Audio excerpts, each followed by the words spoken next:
This episode is brought to you by Shopify. Forget the frustration of picking commerce platforms when you switch your business to Shopify, the global commerce platform that supercharges your selling wherever you sell. With Shopify, you'll harness the same intuitive features, trusted apps, and powerful analytics used by the world's leading brands. Sign up today for your $1 per month trial period at shopify.com/tech, all lowercase. That's shopify.com/tech. When you need mealtime inspiration, it's worth shopping Kroger for thousands of appetizing ingredients that inspire countless mouthwatering meals. And no matter what tasty choice you make, you'll enjoy our everyday low prices. Plus, extra ways to save, like digital coupons worth over $600 each week and up to $1 off per gallon at the pump with points. So you can get big flavors and big savings. Kroger, fresh for everyone. Fuel restrictions apply. Well, it's actually Myron Medcalf filling in again here, as I have been all week on Sports Talk and the ride with Reusse after this. And I had this funny bit to start with, and I was going to start with it. And I'm just not built that way. I'm sorry, I'm just not built that way. Sure. So I'm going to talk about, it's not even an elephant in the room. I saw a tweet today from Patrick Reusse that the ride with Reusse, Sports Talk, Joe's show would all be coming to an end September 7th. And I didn't know how to feel about any of it, just being honest. I'm sitting at home, no clue. And I don't know all the details, and I don't want to walk through any details because I don't know them. But I do want to talk about Pat because this is his seat and his chair that I'm sitting in. And Patrick Reusse, for me, at a pretty early age, gave me a shot. And what I mean by that is I was a 21-year-old working at the Star Tribune. I got hired at 21 at the Star Tribune out of Mankato. And I didn't start working sports right away, but once I did, in this city, if you wanted to feel like you were going in the right direction as a sports writer, you know, it was Reusse, it was Suhan, it was a few other guys. But if you got their pat on the back, if you will, it told you were somebody. A couple of decades ago, sports writing was Such, too. Such is right there, too. And just there, I'm a big history guy, and the Pioneers mean a lot. And Pat was the guy who, you know, when I was on the Gophers basketball beat for the Star Tribune, you know, he didn't say much, but sometimes he'd say, "Hey, man, good story, kid." You know, I'm not going to do the Pat voice, and that meant the world to me as a young guy, coming up. Good work, as a young guy coming up, that was huge for me because it told me, you know what, I might have a shot at this thing. You know, I might have a chance to do something with this. And to be a young guy in the business, man, I am, forever thankful for a guy like that, Pat, who always was willing to help me out more than anything by just, read his work obsessively when I first got to Minnesota. Back in the day when you get a free paper at the Gage dorm, but it meant a lot to my career. And then here I am in radio, and I've had a chance to do a lot of national radio with ESPN, who I work for now, and all of that's cool. Local radio is a whole different deal. It's a different audience, it's a different vibe, it's a different mood. And Pat gave me a chance here again, filling in for his show. I think that was the first local gig I've ever had here in my career. So for me, I don't know how everybody's handling the news, and I guess I could have walked in and not said a word and just ignored it. But I went through something like this at the Star Tribune. I went through this at ESPN last year when a number of my friends and colleagues were affected, and, this is human beings. Yeah. And if you're talking about human beings and their jobs potentially being affected, I don't know what to do other than to say thanks for the people here at 1500 ESPN who've given me a shot, even just to fill in and do something that never feels like work. And Pat's a huge part of that, and Brad and Such and everybody else here who has called me and said, "Hey, come in and talk sports for 2 hours or 3 hours or 4 hours." And my dad worked in a factory. My dad did 12-hour shifts when I was a kid, and at one point he worked a stretch of nights so that you'd come home from school, he's asleep, and when he gets up, he's going to work. And now when he comes home, you're already getting ready to go to school. I mean, I went a whole stretch with seeing Dad on the weekends, even though he was in the house, just because of the way the work schedule was set up. Yeah. He worked in a factory. The best thing my dad ever did for me is he made me work at his factory the summer after my freshman year of college. And I did 12-hour shifts in that hot factory with no AC.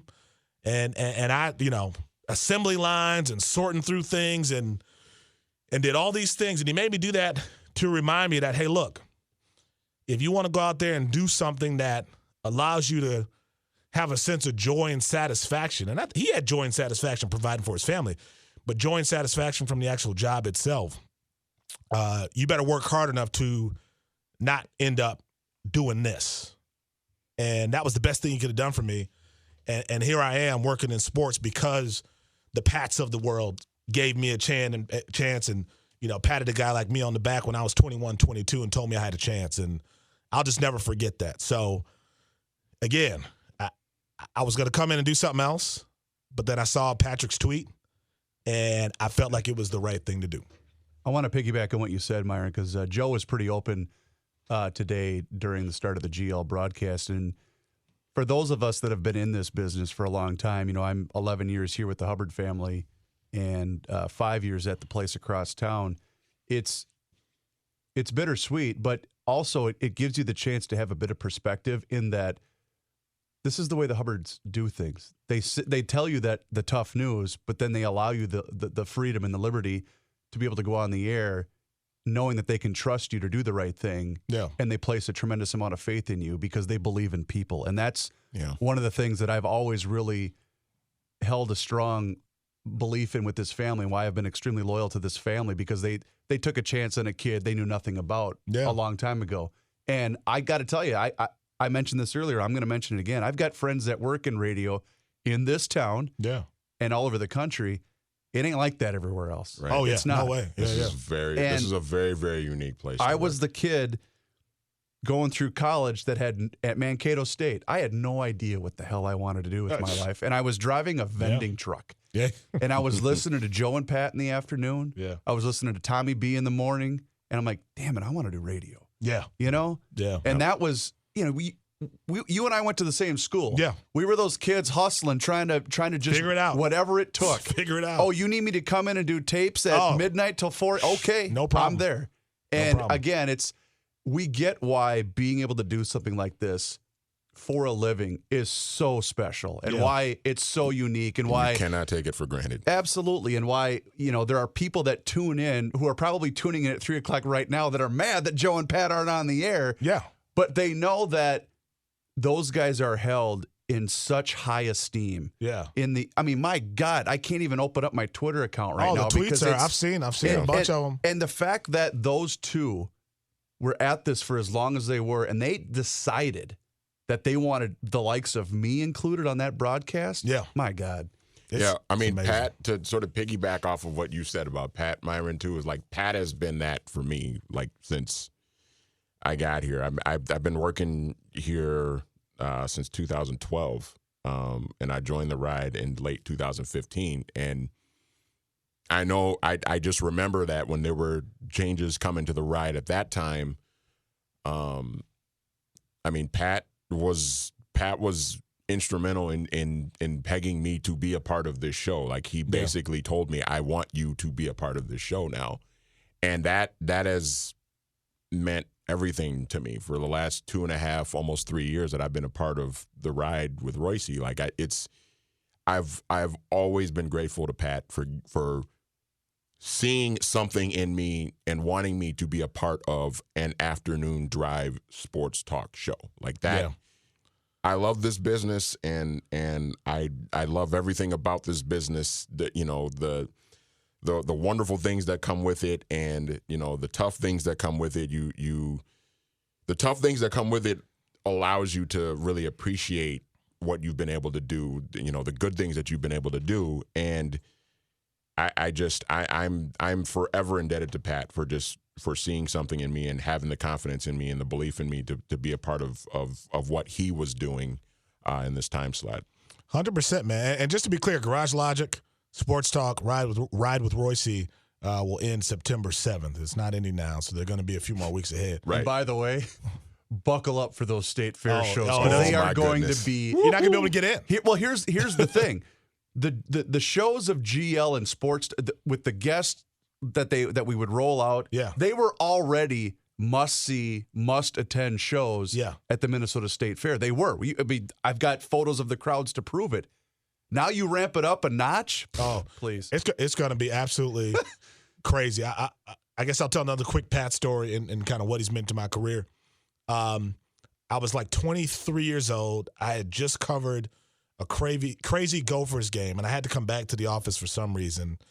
And I think I got back to the office at about 11 o'clock to work on the next day's story. And I was, feeling good about myself and how hard I had worked that night. And I come in there, and Pat is banging out some column. He does the one-finger typing.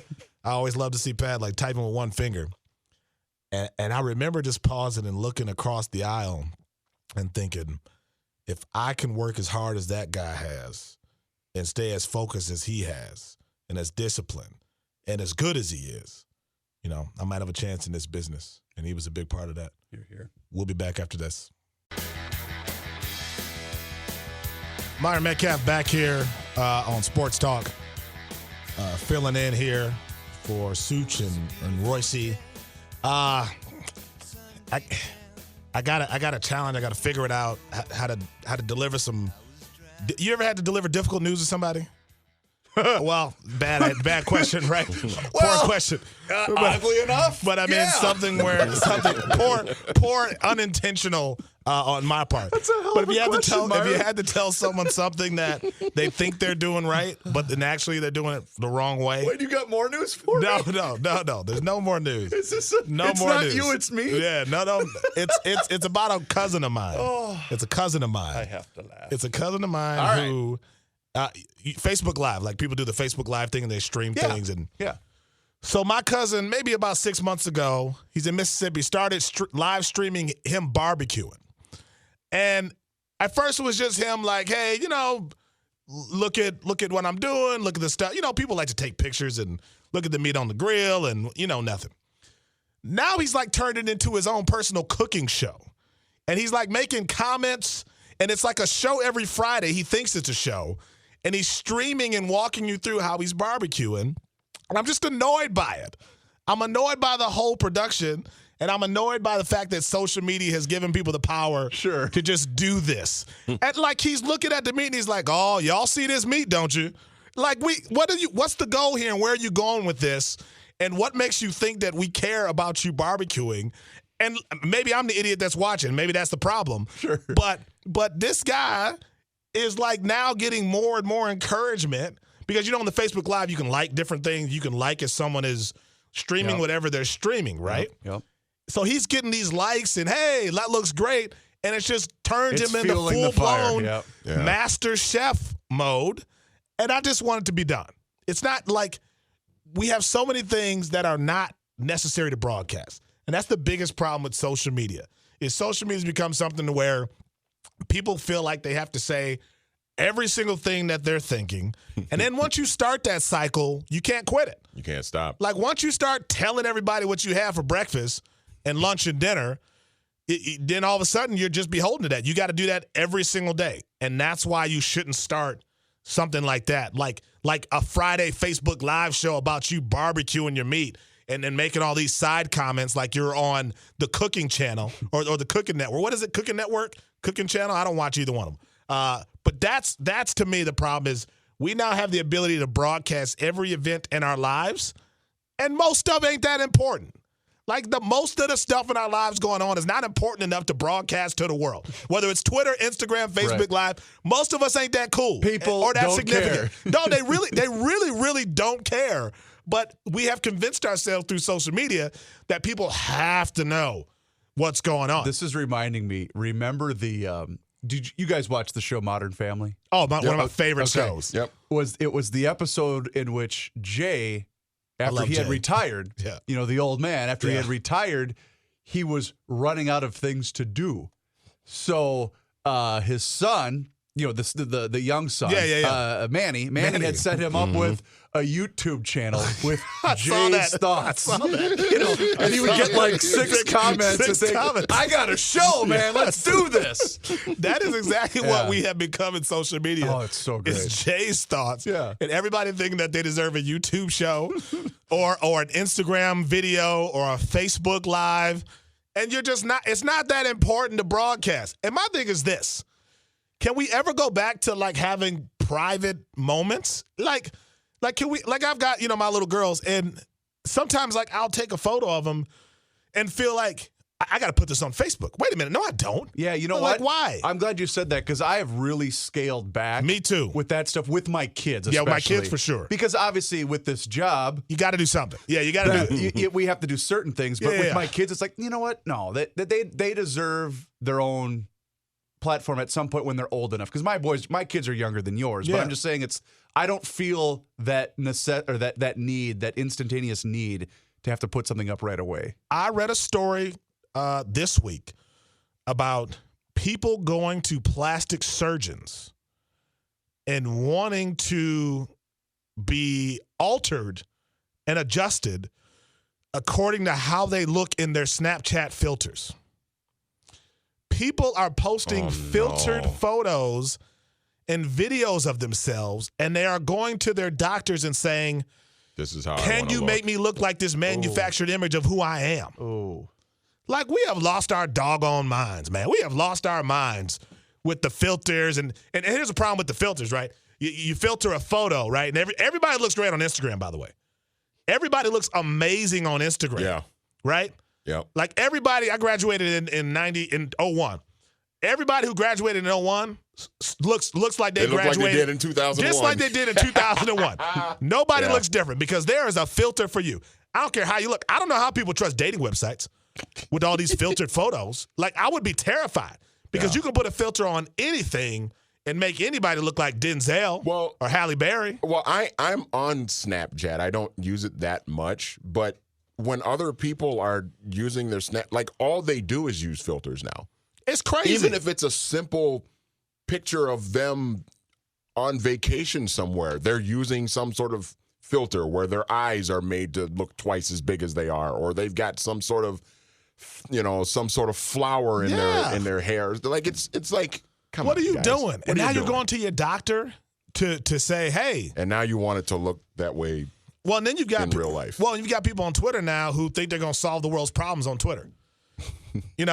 Nothing is better than the people who spend 2 hours a day trying to figure out the world's problems, and they have these big arguments like you're going to really solve something.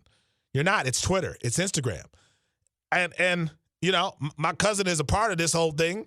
Again, barbecuing ribs and burgers and brats on Facebook Live like it's his own personal cooking show, man. We have lost our minds with this social media stuff. We'll be back. Myron Medcalf back on Sports Talk. Johnny, before you get started, I had a question for you. Yes. What's the best concert you've ever been to? Best concert? Yeah. Boy, there's I know you've been to a bunch, but does one stand out? There's several that stand out. Kenny actually was, I think, at this one, too, back in, I don't know, what was it, Kenny, 1989, 90? Yeah, maybe a little later than that, early to mid-90s. 90s. Tom Waits. Okay. Very good. Springsteen, you can't beat for a rock and roll concert. Where'd you see him? Tom Waits? Springsteen. I've seen him about 15 times. All right. But was there a show? I've only seen him once, and it was top 5 show. Yeah. Oh, yeah. Springsteen. Hey, Myron, why don't you ask John what concert he and his brother drove across the state to go attend, and then he got so hammered he passed out and then wasn't able to watch it. Again, Reavers has every detail of that story wrong.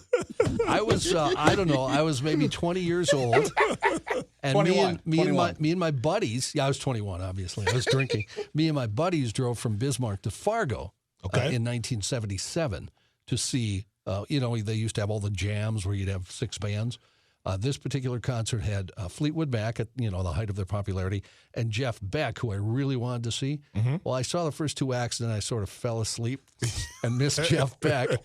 Woke up in time to see Fleetwood Mac. So okay, well, that's where good. is everybody? That's good. I did that one night at First Avenue, and I still don't remember who was on stage. All I know is I was asleep on the steps. Well, sometimes you got to catch up. You slept on the steps at first half? Like I had a choice. You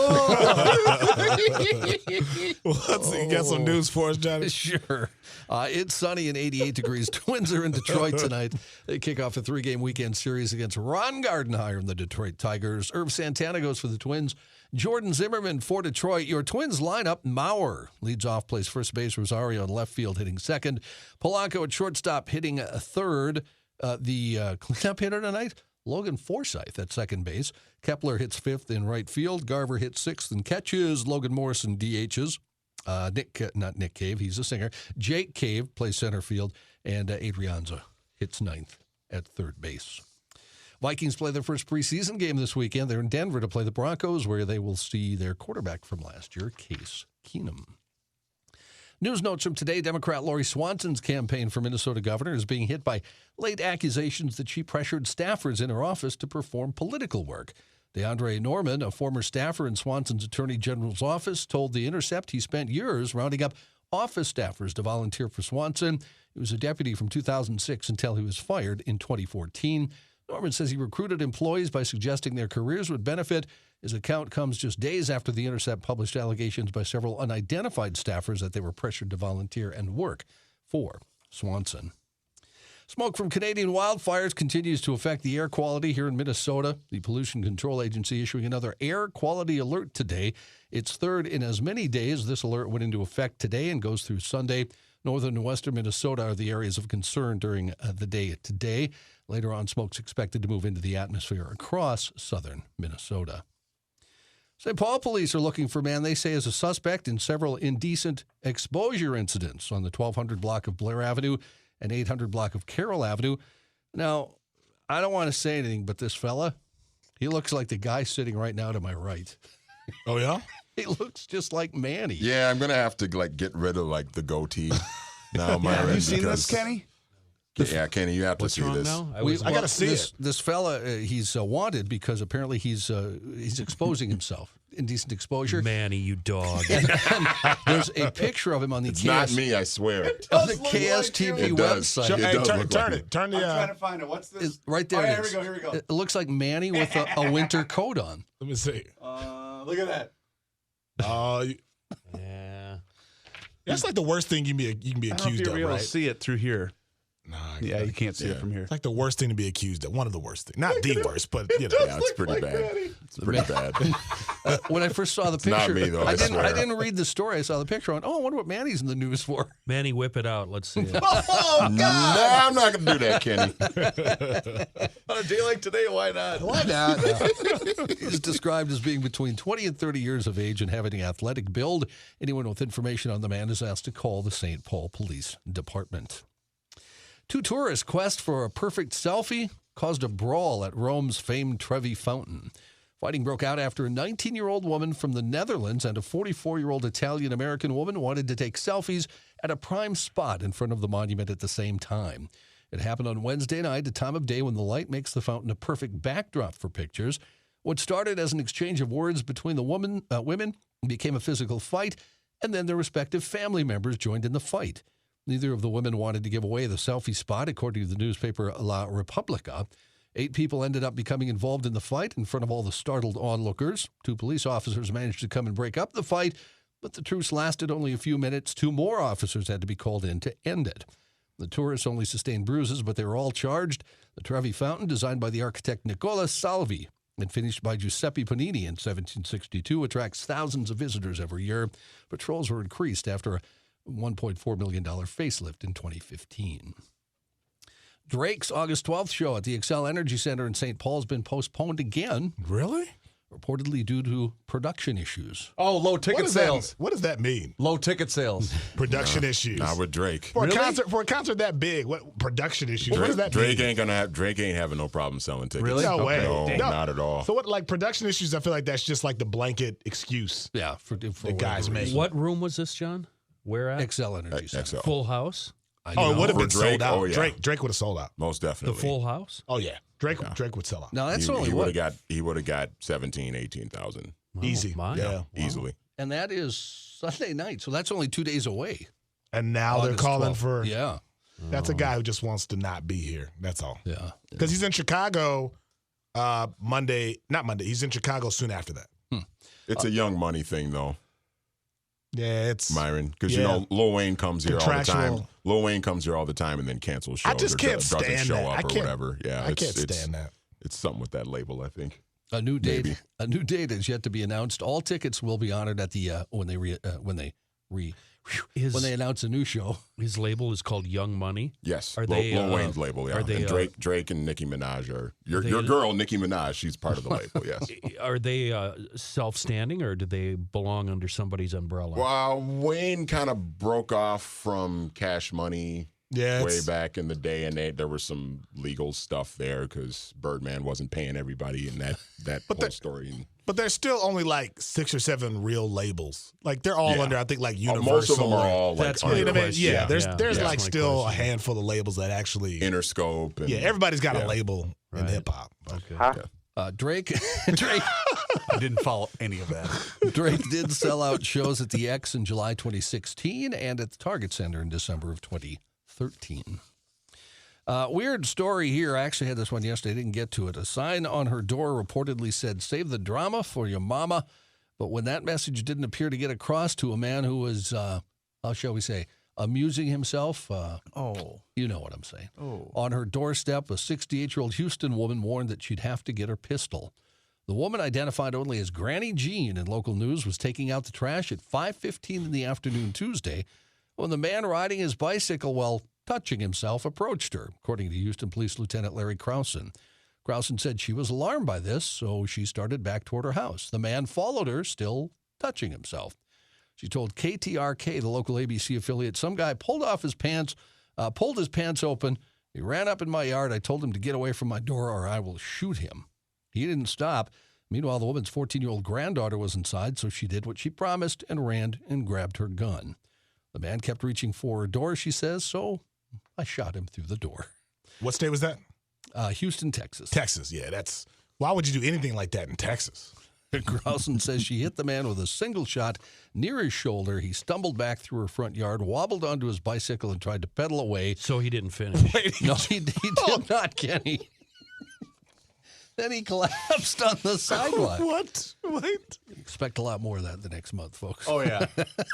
He is expected to survive his injuries. The lieutenant said that the Harrison County District Attorney's Office is reviewing the case. Not clear yet whether or not the woman will face any charges. Texas is a stand-your-ground state.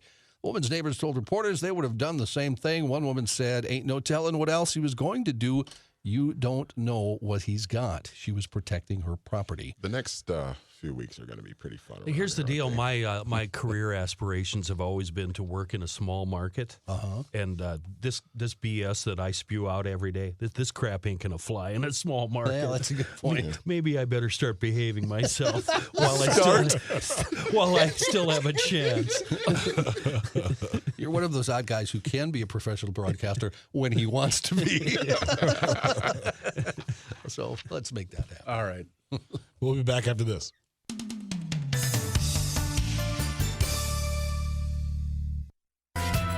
Myron Medcalf, back here on Sports Talk. I don't know. I wonder, I'm looking at this sort of generational gap, right, fellas, where there's this new generation of golf fans who I think see Tiger Woods and they look at him as I don't know, is that kind of like maybe how we saw a Magic Johnson or someone like that, someone who's sort of at the end of their careers when we were younger. But it's interesting to see that dynamic because you got this younger crowd that's seeing Tiger Woods and never really experienced everything that was attached to Tiger Woods and everything that was attached to that ride we have from about 1997 to 2008, I believe was his last major championship. Yeah. So it's interesting to me because now Tiger, I believe, is tied for 23rd place at the PGA Championship, 3 under par overall. He finished at 3 over on Thursday. He's got a gap to fill. Everyone has a gap to fill.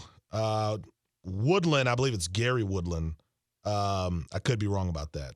But he is at 10 under And I don't know that Tiger will all of a sudden make up that 7-stroke lead, but it is fascinating to see the excitement for post-prime Tiger, post-back injury Tiger, a guy who's not anywhere close to what we saw at his peak, and yet there's still this amazing fascination. And we talked about this yesterday, and I've been racking my brain.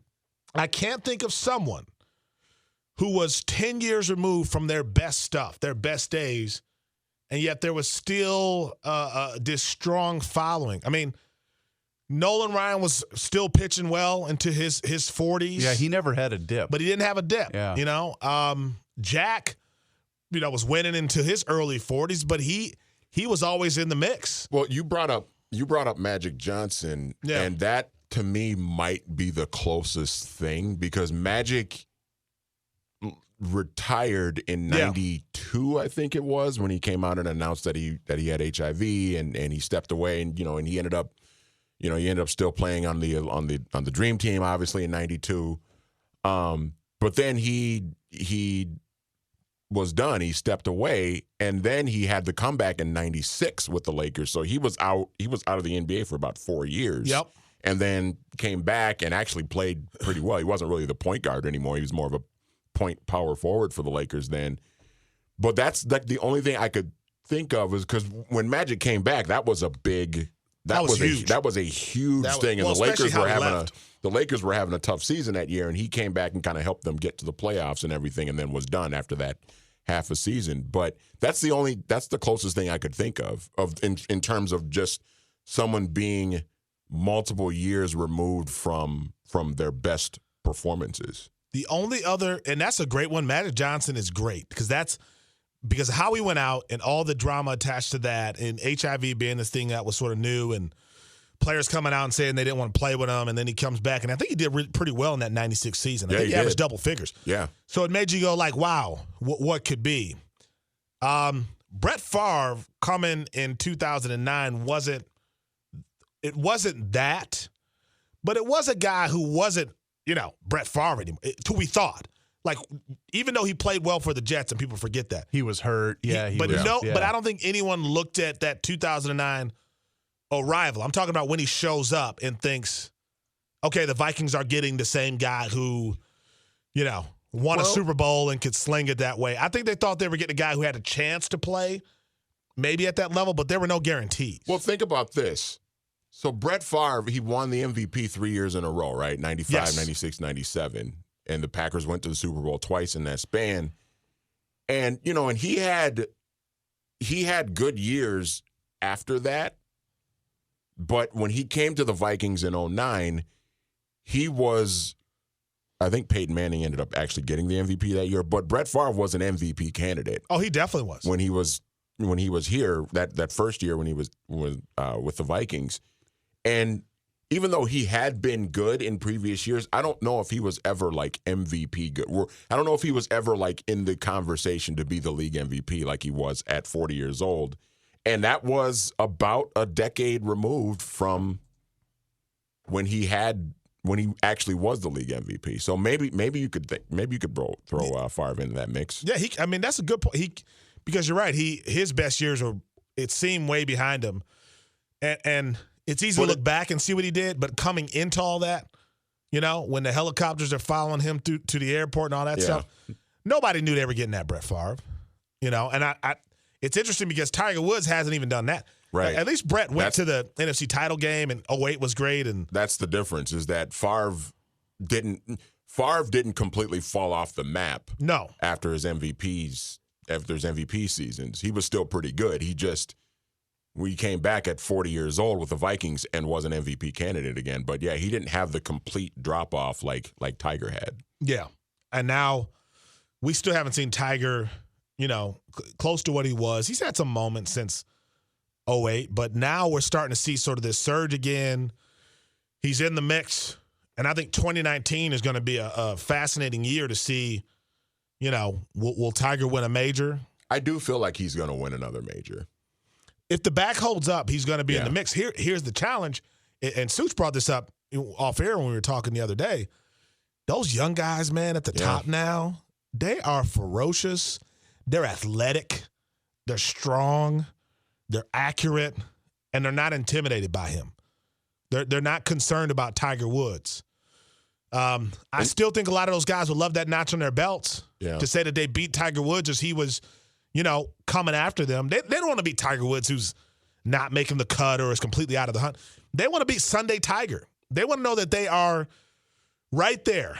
You know, if the leader's at 6 under, they want to know Tiger's at 5 under, 4 under, and he really has a chance to make a run on the final day of a tournament, of a major.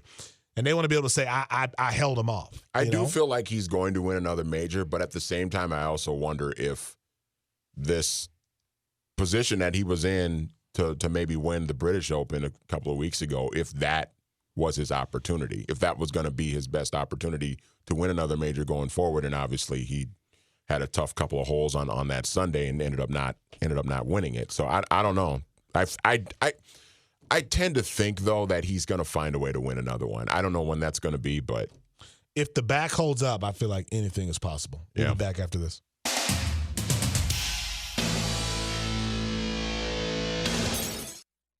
Myron Medcalf back here on Sports Talk, 1500 ESPN. Hey, fellas, just be honest with me. Like, you can always tell me if I'm over the top or if we'll keep you in check. I'm out of order. Is this high maintenance? When I order wings, like if I go out to a bar or someplace like that and order wings, I demand only drummies. No. I'm all drummy. I don't know. Only drummies. Oh, I was thinking boneless. Demand's the wrong word. No, I'm a bone-in wings guy, and demand's the wrong word. I request only drummies. And usually when I do that, it is met with a certain look. Before I give you the response. Okay, and I can take it. Let me ask you a question first and be honest. Be honest. Okay, I'll be honest. Have you ever worked in the service industry in any form? Yes, I have been a waiter. You have? I have been a waiter. Okay, so you know the drill. I know. I shouldn't do it. If you told me and I ordered only drummies and you told me like, we don't really do that, I'm not the type of guy who's going to be like, okay, you got to do it. Yeah, but you'd be like, all right, cool. But I do request it. And I'm wondering if that's a little high maintenance because I think it's a little bit. Is it? Because I went to a place the other day and did that, and the look I got was sort of like, oh, this guy. I'll put it this way. I know a guy that used to be a bartender who might be going back to that profession. I know a guy that was a bartender. Yeah. And always gracious, always a smile on your face. The customer's always right. You're getting talked about behind your back. Am I? Oh, yeah. I'm the drummy guy? Man, is that high maintenance? I think it's a little high maintenance, but I'll back you a little bit in that because you don't make a huge stink about it if they tell you, no, we can't do that for you. Yeah, I'll back you on that. Here's the other thing. What do you tip? I tip well. Oh, I tip well. Over 20%? Oh yeah, I'm an over 20% guy because I was a waiter who was, because you know the drill. I'm a good tipper. Then I think you're all right. I'm a good tipper. I just get that look sometimes of like, are you serious, dude? You only want drummies? I just love drummies. I only want a splash of soda in my vodka soda. I don't want to be that guy, so I'm just trying to 2 limes instead of 1. I'll give you your 2 limes. That's why I'm asking you on air because I don't want to embarrass myself next time I order only drummies. We'll be back after this.